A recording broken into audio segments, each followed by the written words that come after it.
जय हिंद। आप में से बहुत लोग G4, G6, G7, G10, G11, G20 या D10 जैसे टेक्निकल टर्म सुने होंगे और सुने होंगे कि मोदी जी G20 के बैठक में भाग ले रहे हैं, G7 के बैठक में भाग ले रहे हैं।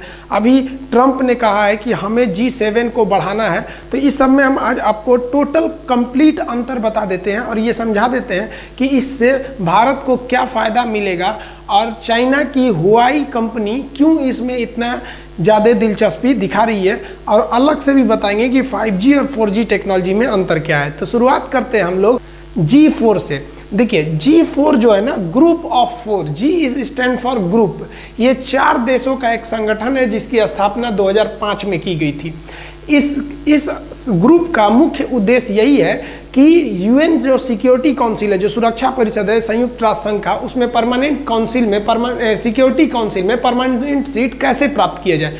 सिक्योरिटी काउंसिल में केवल 5 देशों को परमानेंट सीट है। आप मैप के हिसाब से देखिएगा कि वो 5 देश कौन कौन से हैं, तो आपको आराम से समझ में आ जाएगा। इधर से आपका यूएसए हो जाएगा, 5 देश में यूएसए, और यूरोप में से 2 ठो के लीजिए, यहाँ पे ब्रिटेन और यहाँ पे फ्रांस। तो ऊपर में ब्रिटेन और इधर में फ्रांस, इधर 2 ठो को ले लीजिए, रसिया और चाइना। टोटल हो गए से कितने, 5, एक उधर, 2 बीच में, 2 इस साइड, यूएसए, ब्रिटेन, फ्रांस, रूस, चाइना। इन्हीं के पास परमानेंट सीट है और इन्हें किसी भी प्रस्ताव को रोकने की एक शक्ति है जिसे कहते हैं वीटो पावर।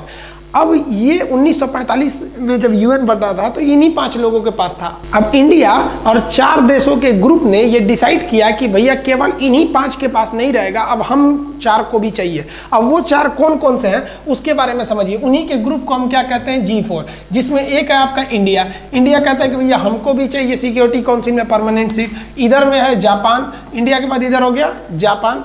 अब यूरोप में देखेंगे तो यूरोप में है आपका जर्मनी। जर्मनी कहता है कि हमको भी परमानेंट सीट चाहिए सिक्योरिटी काउंसिल में। अब यहाँ पर आपका ब्राज़ील है, ब्राज़ील भी कहता है कि भैया हमको भी चाहिए। तो ये 4 जो देश हैं, इन देशों का एक ही मांग है कि हमको अस्थायी सदस्यता चाहिए सिक्योरिटी काउंसिल में। कौन कौन से हो जाएंगे, तो इस साइड में देखेंगे इंडिया और जापान, यूरोप में जर्मनी और इधर में ब्राजील। इन्हें हम बोलते हैं G4। आप समझ गए होंगे G4। अब हम समझते हैं नेक्स्ट G6 के बारे में। ध्यान से समझिए, G6 की स्थापना जो की गई थी 1975 में की गई थी। ये G6 कैसे देशों का संगठन है, तो ये ग्रुप में याद रखिएगा 2 चीज़। पहला कि इन देशों के पास इंडस्ट्रियल क्षमता बहुत ज़्यादा है, ये बहुत ज़्यादा औद्योगिक देश है और इनकी जो इकोनॉमी है ना, एकदम एडवांस इकोनॉमी है, बहुत ज़्यादा ये डेवलप कंट्री है। तो अति विकसित देशों के 6 समूह की स्थापना की गई थी 1975 में, जिसका नाम दिया गया G6। अब इसमें कौन कौन से देश थे, ध्यान से देखिए। इधर हो जाएगा आपका यूएसए, और यूरोप से 4 देश का ही नाम याद रखिएगा जो हमेशा आएंगे। एक हो जाएगा आपका ब्रिटेन, ब्रिटेन के नीचे हो जाएगा जर्मनी, फ्रांस और इधर इटली। ये 4 देश यूरोप में हमेशा याद रखिएगा। याद करने का तरीका भी है, आप इन्हीं 4 के बारे में ज़्यादा पढ़े होंगे। ब्रिटेन की महारानी विक्टोरिया पढ़े होंगे, जर्मनी का हिटलर पढ़े होंगे, फ्रांस का नेपोलियन पढ़े होंगे, इटली का डोमिटो मुसोलिनी पढ़े होंगे। ये बड़े बड़े लीडर थे इटली के। हालांकि इटली में तो बहुत सारे लीडर हुए हैं, लेकिन यही 2 लोग, यही मुसोलिनी काफ़ी फेमस है। इटली से ही हम लोग सोनिया गांधी का भी आयात किए हैं और सानिया मिर्जा का तो निर्यात किए हम लोग पाकिस्तान में, वो अलग टॉपिक है। तो ये इधर हो गया आपका 4 और एक ये 5, और इस साइड में ले लिया गया था जापान को। तो कितने हो गए, 6। कितने हो गए, 6। अभी हम 6 याद करा देंगे। अभी आगे समझिए, इन 6 के बाद इसमें कनाडा को शामिल कर दिया गया। तो बताइए, जब G6 में 6 थे, आप कनाडा को शामिल कर दीजिएगा तो G6 क्या बन जाएगा, G7 बन जाएगा। कनाडा भी बहुत डेवलप कंट्री है, उसकी भी इकोनॉमी बहुत तेजी से बढ़ती है। तो वो G6 क्या बन गया, G7 बन गया कनाडा को लेने के बाद। तो यहाँ कनाडा शामिल हो गया। अब कालांतर में इसी में रूस को भी शामिल कर दिया गया। रूस को शामिल किया गया तो ये G6 से तो 7 बना ही था, अब क्या बन गया, G8। किसके शामिल करने के बाद, तो रसिया के सामने शामिल करने के बाद ये बन गया G8। लेकिन 2014 में रसिया ने क्रीमिया, यूक्रेन का एक राज्य है क्रीमिया पर आक्रमण करके उसे वापस ले लिया। ये क्रीमिया संकट अलग है, हालांकि क्रीमिया रूस का ही था जो बाद में उसने यूक्रेन को दिया था, तो यूक्रेन से उसने वापस ले लिया। इस वजह से G8 में तो आप देखेंगे यूरोप वालों का ज़्यादा दबदबा है, और कनाडा और यूएस से इनकी भी विचारधारा यूरोप के लोग की तरह है। ये सब लोग मिलकर वापस हटा दिए किसको, रसिया को इसमें से निकाल दिए। तो G8 वापस क्या बन गया, G7, जो आज भी किस रूप में है, G7 के रूप में ही है। तो अब हम समझते हैं G7 में कितने सदस्य। अब बताइए क्या अब रसिया है, अब G7 में रसिया नहीं है, और रसिया को आने भी नहीं देंगे लोग। रसिया को वापस G7 में आने का काफ़ी लोग विरोध करते हैं लोग। अब इसमें कौन कौन से, देखिए ध्यान से, इधर से 2 ठो को याद रखिएगा आपको, कनाडा और यूएस से, ये 2 हो गया। इधर यूरोप में से 4 ठो, ब्रिटेन, जर्मनी, फ्रांस, इटली, 2 इधर 4 इधर, 2 4 6, और इधर जापान। अमेरिका जिधर जाएगा जापान उधर ही जाएगा, क्योंकि जब अमेरिका ने परमाणु बम फेंका था जापान पर, तो जापान से एक संधि भी करा लिया था कि जापान अपनी सेना कभी नहीं रखेगा, बदले में जापान की रक्षा आजीवन अमेरिका करेगा। तो जिधर अमेरिका गया उधर जापान। तो टोटल कितने हो गए, G7 हो गए। तो आप G4 देख लिए, G4 के बाद आप G6, G7, G8, वापस G7 कैसे बन गया, ये इसकी कहानी आप समझ गए। अब हाल में डोनाल्ड ट्रंप ने कहा है कि हमें G7 को और एक्सपेंड करना चाहिए और बढ़ाना चाहिए। तो अब हम लोग देखते हैं कि कैसे G10 बनेगा या G11 बनेगा। आप इसको एक फोटो लेना चाहते हैं तो ले सकते हैं, नहीं तो आप एक नोट्स में लिख सकते हैं, तो छोटा सा चीज़ है। अब हम डोनाल्ड ट्रंप की बात को समझते हैं, उनका क्या कहना है। डोनाल्ड ट्रंप देख रहे हैं कि विश्व में किस तरह से चाइना का एक दबदबा बनते जा रहा है, इसलिए ये कह रहे हैं कि जो G7 है उसको और बढ़ाना चाहिए। इसमें वो 4 देशों का नाम ले रहे हैं। देखिए, कनाडा तो पहले से था, यूएसए पहले से था, और इधर 4 देश अलग थे, ब्रिटेन, जर्मनी, फ्रांस, इटली, और यहाँ पे आपका जापान। ये 4 देश किसको किसको बढ़ाने के लिए कह रहे हैं। तो जब G7 है और इसमें आप 4 और जोड़िएगा तो ये क्या बन जाएगा, G11 बन जाएगा। तो ये डोनाल्ड ट्रंप G11 बनाना चाह रहे हैं, किसको किसको जोड़कर। तो एक यहाँ से वो इंडिया जोड़ लेंगे, और यहाँ से वो कह रहे हैं साउथ कोरिया को जोड़ने से, तो इंडिया और साउथ कोरिया, और कह रहे हैं कि रसिया को भी जोड़ लीजिए और ऑस्ट्रेलिया को भी। तो 7 पहले से था, 4 और जोड़ लेंगे तो कितना हो जाएगा, G11 हो जाएगा। तो G11 में कितने को जोड़ने की बात की जा रही है, 4 एक्स्ट्रा की। अब किसी को भी इंडिया के जुड़ने पर कोई आपत्ति नहीं है, और ना ही साउथ कोरिया के जुड़ने पर, और ना ही ऑस्ट्रेलिया के जुड़ने पर। इनको सबसे ज़्यादा यूरोप वालों को आपत्ति है रसिया से जुड़ने पर। यूरोप वालों का कहना है कि भैया रसिया को हम जुड़ने नहीं देंगे, क्योंकि रसिया ने हमला करके यूरोप का क्रीमिया हड़प लिया, हम इसको जुड़ने नहीं देंगे। दूसरा, यूरोप के लोग ये भी आरोप लगाते हैं कि रूस जो है इन पर साइबर अटैक करते रहता है, और कनाडा भी कहता है कि भैया ये जासूसी बहुत ज़्यादा करते हैं, हम इनको अपने ग्रुप में नहीं रखेंगे, क्योंकि यदि इनको हम अपने ग्रुप में रख लेते हैं तो हम इन पर किसी भी प्रकार का प्रतिबंध नहीं लगा पाएंगे, बल्कि उल्टा छूट देंगे। तो ये उस छूट का फायदा उठाकर और जासूसी करने लगेंगे। इससे इंडिया को थोड़ा सा लॉस होगा। क्यों, अगर G7 से G11 बनता तो उसमें इंडिया भी है और रसिया भी है। तो अभी रसिया आने वाला नहीं है, दूर दूर तक उम्मीद नहीं है। तो अकेले किसको जाना पड़ेगा, इंडिया को जाना पड़ेगा। तो जो G7 है, तो G7 क्या बन जाएगा, G10 बन जाएगा। रसिया शामिल नहीं हो पाएगा तो क्या बन जाएगा, G10। अगर रसिया शामिल रहता तो इंडिया की जैसी फॉरेन पॉलिसी है रसिया की भी वैसी ही रह जाएगी। अब अगर भारत अकेले G10 में शामिल होता है और ये लोग रसिया पे कोई प्रतिबंध लगाते हैं तो भारत के सामने मजबूरी हो जाएगी, या तो G10 से हटिए या तो रूस पे प्रतिबंध झेलिए। तो ये अभी एक आगे का सिनेरियो क्या होगा इसकी कोई गारंटी नहीं है। लेकिन अगले साल जो 2021 में G7 की जो बैठक होगी वो ब्रिटेन में होगी, जो 2020 में इस साल जो बैठक होगी वो अमेरिका में होगी, और अगले साल जो बैठक होगी वो ब्रिटेन में होगी। ब्रिटेन में ऐसा माना जा रहा है कि अगले साल के बैठक में G7 जो है वो G10 का रूप ले लेगा, जिसमें अलग से जो 3 देश होंगे वो इंडिया, दक्षिण कोरिया और ऑस्ट्रेलिया भी शामिल हो जाएंगे। अब D10 क्या है, D मतलब होता है डेमोक्रेटिव, मतलब जहां चुनाव होता है डेमोक्रेटिव। इंग्लैंड के प्रधानमंत्री ने कहा है कि हमको एक अलग ग्रुप बनाना चाहिए जिसका नाम होना चाहिए D10। तो D10 कुछ अलग नहीं है, समझिए D10 क्या है। G7 को एक्सपेंड करके 2021 में G10 का रूप दे दिया जाएगा। जो ब्रिटेन के प्रधानमंत्री हैं वो कह रहे हैं कि इसी G10 के देशों का एक अलग से समूह बना देंगे जिसका नाम रहेगा D10, डेमोक्रेटिक 10। जब हम G10 की बैठक करेंगे तो उसमें हम बात करेंगे कि हमारा विकास कैसे होगा, अर्थव्यवस्था कैसे चलेगी। लेकिन जब डेमोक्रेटिक 10 की बैठक करेंगे यानी D10 की बैठक करेंगे तो ये डिसाइड करेंगे कि चाइना को कैसे आगे बढ़ने से रोकना है, स्पेशली चाइना की 5G टेक्नोलॉजी को रोकने के लिए। तो खुल के तो कहेंगे नहीं कि हमको चाइना को रोकना है, लेकिन ये जो G10 है आप उसी का एक दूसरा अवतार कह सकते हैं D10। इसमें मेनली चाइना को रोकना है और स्पेशली 5G टेक्नोलॉजी को लिए रोकना है। अब ये 5G टेक्नोलॉजी क्या है, इस पर इतना घमासान क्यों है? देखिए 5G जो टेक्नोलॉजी होगी वो हम मानव की सबसे बड़ी खोज होगी। अब आप इतना सोचिए, मानव ने क्या नहीं खोजा, लेकिन सबसे बड़ी खोज होगी 5G टेक्नोलॉजी। 5G टेक्नोलॉजी काफ़ी महंगी होगी, एक्सपेंसिव होगी। उसके टावर 4G और 3G के टावर से अलग होंगे। 4G, 2G, 3G, 5G, 2G spectrum, 3G spectrum क्या होता है इस पर हम एक सेपरेट वीडियो बनाएंगे।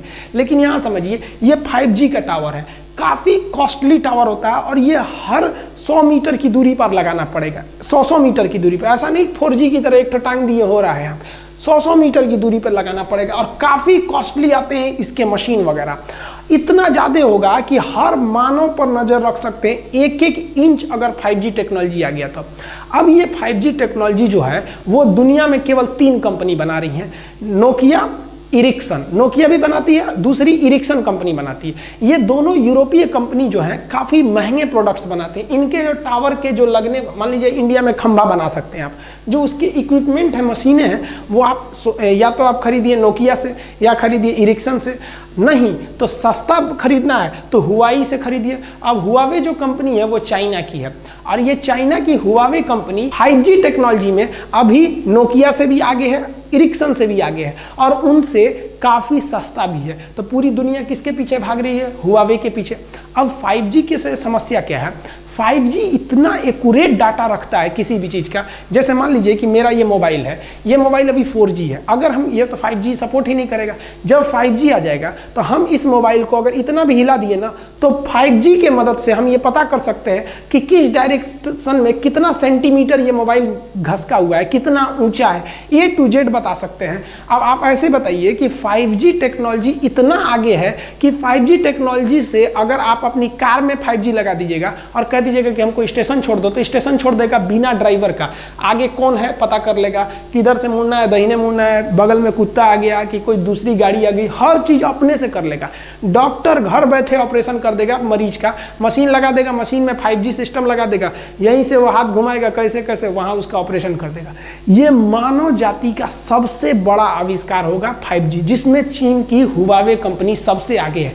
लेकिन इस 5G के द्वारा अगर आप किसी की जासूसी करना चाहते हैं तो एकदम आराम से जासूसी कर सकते हैं। वो कहाँ है, कितने फ्लोर पर बैठा है, सड़क पर कितनी दूरी पर है, किस खंभे को पार कर गया, मतलब उसके 1-1 इंच की आप निगरानी रख सकते हैं। अब अमेरिका डरा हुआ है कि अगर हमारी मजबूरी है कि भैया यही हुआवे की खरीदिए क्योंकि हमें सस्ता चाहिए और एडवांस चाहिए तो यही सबसे आगे है, और नहीं तो फिर महंगा खरीदना है तो नोकिया का खरीदिए। ये सब इक्विपमेंट ये जो है अब इतना सस्ता है ये कि इसका हम लोग टक्कर भी नहीं दे सकते। अब यहाँ इसी 5G को रोकने के लिए, हुआवे को रोकने के लिए जो ब्रिटेन है वो बनाना चाह रहा है डेमोक्रेटिक 10 यानी D10। आप समझ रहे हैं D10 जो है वो G10 का ही राजनीतिक संगठन है, जबकि G10 जो है वो इकोनॉमी को देखेगा और दिल्ली वाला D, डेमोक्रेटिक D, वो राजनीतिक संगठन को देखेगा। तो वो हुआवे को रोकना चाह रहा है। हम मजबूरी में इंडिया वाले हुआवे को नहीं रोक सकते हैं। क्यों? क्योंकि हमारी BSNL तो अपने डूब गई। इंडिया में 3 कंपनी अभी रन कर रही है, जियो, इसी से एक उम्मीद है। नहीं तो एयरटेल के पास इतना पैसा ही नहीं है अभी, तो वो पूरी ऑल ओवर इंडिया में अच्छा से 4G ही नहीं दे पा रही है। वोडाफोन लंगड़ा हो गया, उसको बैसाखी पे लेके चल रहा है आइडिया, तो एक और आइडिया एक और वोडाफोन दोनों बेचारे एक पैर से चल रहे हैं। तो आइडिया वोडाफोन एक हो गए हैं और एयरटेल का भी हालत ठीक नहीं है। तो आइडिया वोडाफोन को साइड कर दीजिए, एयरटेल को भी साइड कीजिए। एक उम्मीद हम ये कह सकते हैं कि भारत में 5G को लाने में जियो काफ़ी मदद करेगा, क्योंकि रिलायंस के पास पैसा बहुत है। इससे फायदा क्या होगा? पूरी यूरोप की कंट्री, जितने भी आप यूरोपीय कंट्री को देखेंगे, ये यूरोपीय कंट्रीज पूरी तरह से डरे हैं सब चाइना से, क्योंकि चाइना इनको टक्कर देना चाह रहा है। अब ये क्या चाहते हैं कि हमको भैया हर हाल में 5G भी चाहिए और चाइना का चाहिए भी नहीं, तो सस्ता कैसे कीजिएगा। इसमें सबसे महत्वपूर्ण फायदा होगा भारत को। अगर भारत इन यूरोपीय कंट्रीज को और इन अमेरिकन कंट्री को ये समझाने में कामयाब हो गया कि अभी कोरोना पेंडेमिक है, अभी भाड़ में गया 5G, अभी 1-1.5 साल रुकिए ना आप लोग। और भारत इसी 1-1.5 साल में अपने लेबर लॉ में, हम एक वीडियो बनाए थे जिसमें लेबर लॉ के बारे में बताए थे, लेबर लॉ को संशोधन करके जो भी इरिक्सन कंपनी और नोकिया कंपनी है उन्हें भारत में बुलाना चाहिए। क्योंकि भारत में लेबर बहुत सस्ते होते हैं, सामानें काफ़ी सस्ती होती हैं, जिस वजह से किसी भी चीज़ का प्रोडक्शन बहुत कम होगा। और आप विश्वास कीजिए कि अगर इरिक्सन या फिर नोकिया अपना जो 5G बनाने वाली मशीनें, केबल, टावर, एपी मोड, ये सब बनाने के लिए जो प्लांट यूरोप में डाली हैं, अगर वही प्लांट अगर वो इंडिया में डाल देती हैं तो उनका जो सामान है वो चाइना के हुआवे कंपनी के सामान के बराबर हो जाएगा।